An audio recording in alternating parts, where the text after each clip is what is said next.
Welcome back everyone. NFTs have been blowing up everywhere, so I figured I might as well do a quick little, bird's eye view tutorial of basically how to make an NFT and all that good stuff. Now it's quite a bit of a process to kind of go through with this, so keep that in mind. But ultimately, if you're serious, with this stuff, it's really worth it. It's pretty fast comparatively. Now basically to kind of give you, the steps, kind of condensed, you're going to pretty much set up your NFT, get your wallet set up and everything. You're essentially going to create your art, and then you're going to go ahead and publish it online using some sort of website. So that is kind of like the layout of it. Now it's much more integral than that. So first of all, you're going to have to set up an Ethereum wallet or Ethereum, whatever they say, the ETH wallet. You can either do this on Coinbase, some other wallet, some other areas, MetaMask. I think there's another one as well. I will leave links in the description. They are not affiliate links. They are just, links you can go and just set up for Coinbase and stuff. So if you don't own any crypto, if you don't know anything about crypto, then I guess those are good places to start. If you want to go ahead and set up a wallet, you can get your private keys and all that stuff. So that's pretty much step one, but I'm pretty sure most of you already know that. Now step two, you're going to have to invest in ETH some way, somehow. So you're going to have to go ahead and either use Coinbase or an affiliate wallet to actually go ahead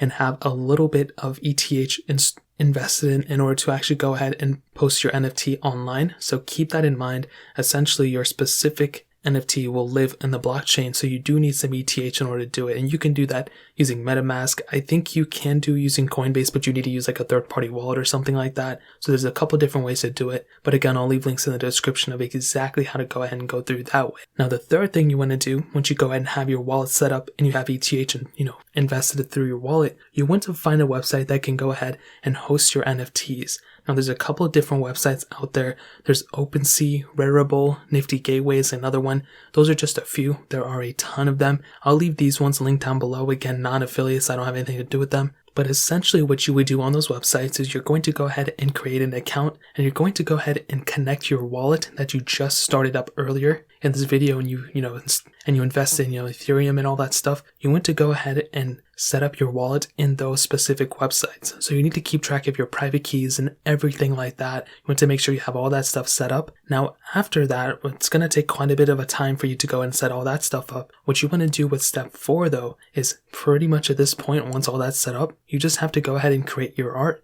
and post it on that website. Now, like I said, every website has their own criteria and different ways to upload it, but typically an NFT can really be anything. It can be a JPEG image, it can be MP3, it can be a GIF or GIF, whatever you guys say, videos, etc. And it's not really that hard of a thing to do. Now, this process is really the hardest thing and the easiest thing to do. It's easy because you just go ahead and, submit it onto a website. But the hardest thing is coming up with the art, coming up with the thing that's going to go ahead and pretty much, get this, view count or get the, amount of money that you want from it. So that's pretty much how to do it in a bird's eye view kind of way. Again, it's not like a super detailed way, but this is pretty much step by step of how most people will go ahead and, create an NFT and post it online. So that's pretty much it. If you guys have any other questions or anything like that, let me know in the comment section below. Hit the like button, that would mean so much, but definitely hit that subscribe button. Every single subscriber that we get really does count, so it means so much if you guys can hit that. Also check out the other links down in the description as well. My Twitter, my Instagram, my other channels. More importantly than everything else, I love every single one of you guys. Hopefully I'll catch you guys in the next video. Peace out till then.